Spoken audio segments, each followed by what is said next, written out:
अरे के हो केवड़िया तूर देब का आवत तानी।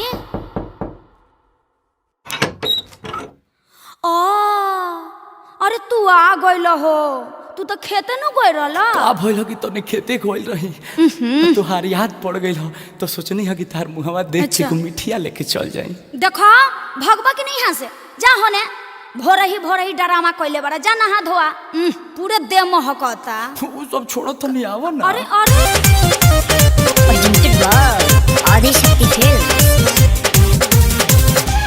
काहे छोटा जैसन सटता रहतय राजा जी, काहे छोटा जैसन सटता रहतय राजा जी। नाही हम पूरी हई नाही जिलेबी हो, नाही हई छेना के मिठाइया राजा जी।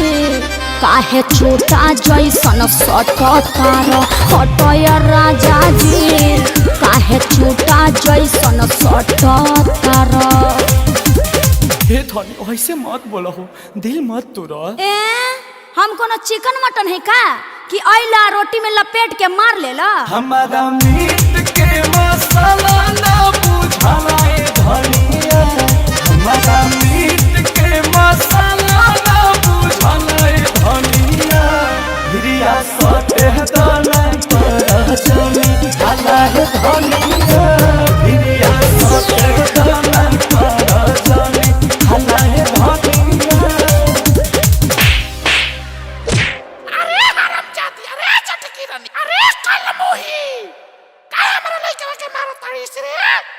देखो ये बूढ़ी ये भतार हवे कि भैंसा का कपार हवे, इनका बुद्धि बार रहे के। हमरा लइका के मारबो तो झोटा धके नहीं घर भगाते। मरनी त मरनी ससुराउर का बिगरनी सुधरतानी, मरनी त मरनी ससुराउर का बिगरनी सुधरतानी। कि अपना बिगड़ल बलमुआ के सुधारतानी, अपना बिगड़ल सजनवा के सुधारतानी। अरे माई हम कहत ना रही कि इलोचन के ठीक नहीं खे, एकर पांचों उंगली में मामा उंगली सबसे बड़ बा। ते ना मनले, ते दहेज के पीछे आके हमर जिंदगी बर्बाद कर देले।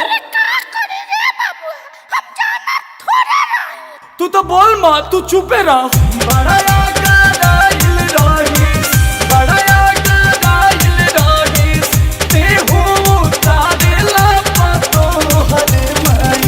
सारा घरवा के इज्जत कोई अपना सकल दिया, सारा घरवा के इज्जत कोई अपना सकल दिया।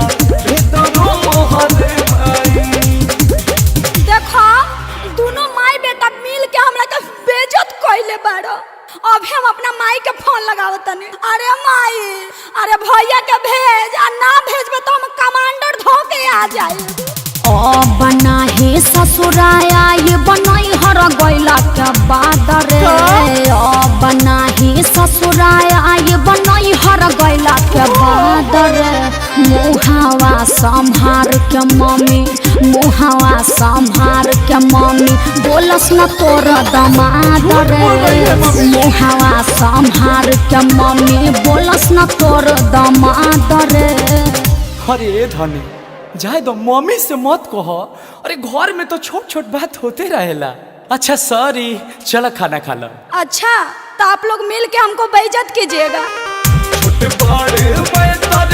में हो खेला धनी जानी हो तो परेशान, अखिलेश राजा के हो धनी सचो धड़कन मारा। अखिलेश राजा के धनी हो सचो धड़कन मारा। अरे जिया हो हमार राजा, हम तो इहे चाहत रही। अच्छा छोरा एगो चुमा दे दा।